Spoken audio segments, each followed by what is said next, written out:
Сайн байцгаана уу? Энэхүү бичлэгээр нэгсийн нэгтлэн бодох бүртгэл програмын хүний нөөцийн баримтуудад танилцах болно.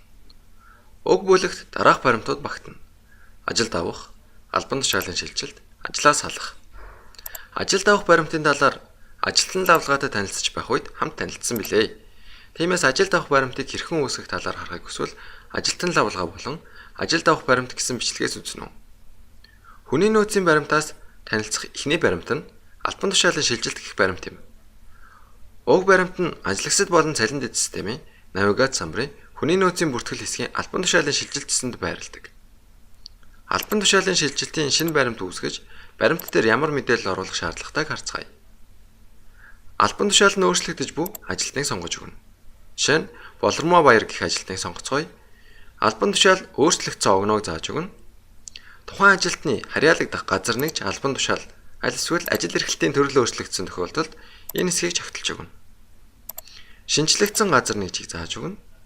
Шинэ албан тушаалыг сонгож өгнө. Ажил эрхлэлтийн төрлийг зааж өгнө. Жишээ нь эхэндээ гадны хавсархсан ажилтан байж байгаад ажлын үндсэн байр болох боломжтой билээ. Ажилтны цагийн хувиар өөрчлөгдсөн тохиолдолд шинэ хувиарыг энэ хэсэгт зааж өгдөг. Цалингийн зардлыг хуримтлуулах данс өөрчлөгдсөн тохиолдолд уг товчийг чагталж өгнө. Шинэ зардал тусах аргыг сонгож өгнө. Жишээ нь захиргааны ажилтан үйлдвэрлэлөөр шилжсэн тохиолдолд тухайн ажилтны цалин удирдлагын зардал дансанд хоригдлогддог байгаад үндсэн үйлдвэрлэл данс руу шилжиж бэлэн бүтээгдэхүүний өртөгт шингэх боломжтой. Тооцооллын төрөл өөрчлөгдсөн тохиолдолд энэ хэсгийг чагталж өгнө. Шинэ тооцооллын төрөл болон шинэ цалингийн хэмжээг оруулж өгнө.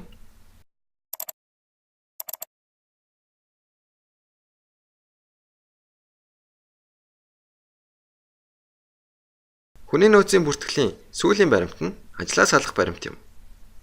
Энэ баримтыг үүсгэхийн тулд ажлагчид болон цалин дэд системийн навигац самбарын хүний нөөцийн бүртгэл хэсгийн халах гэсэн цэц рүү ордог.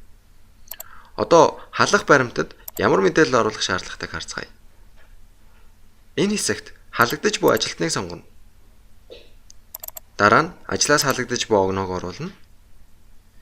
Эцэст нь ажлаас халагдах болсон шалтгааныг гараас оруулж өгдөг.